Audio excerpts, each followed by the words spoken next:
নমস্কাৰ, আসসালামু আলাইকুম। আশা কৰোঁ আপোনাৰ সকলো ভালে আছে। মোৰো বৰ্তমান ভাল। আজি সৰু মাছ ল'লোঁ, ধুই মেলি কেৰাহীত দি দিলোঁ।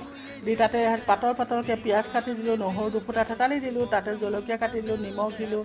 এতিয়া অকণমান মিঠাতেল দিম, আপোনালোকে অকণ সৰহকৈ দিব পাৰিব, মই মিঠাতেল কম খাওঁ। তাতে দিলোঁ হালধি, তাৰপৰা অকণমান কালাৰৰ কাৰণে জলকীয়া গুড়ি দিম, বৰ বগা বগা হৈ থাকে যে।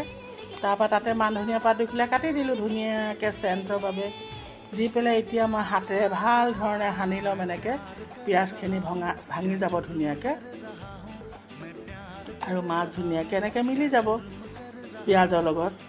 দি পেলাই এতিয়া ভাল ধৰণে এনেকৈ মোহাৰি লৈছোঁ। লৈ পেলাই এতিয়া মই আন্দাজমতে পানী দি দিম। এয়া পানী দি এতিয়া মই গেছটো জ্বলাই লাহেকৈ গেছত পাতি দিম কেৰাহীখন দি, এতিয়া ঢাকনখন লগাই দিম, হ'বলৈ দিম।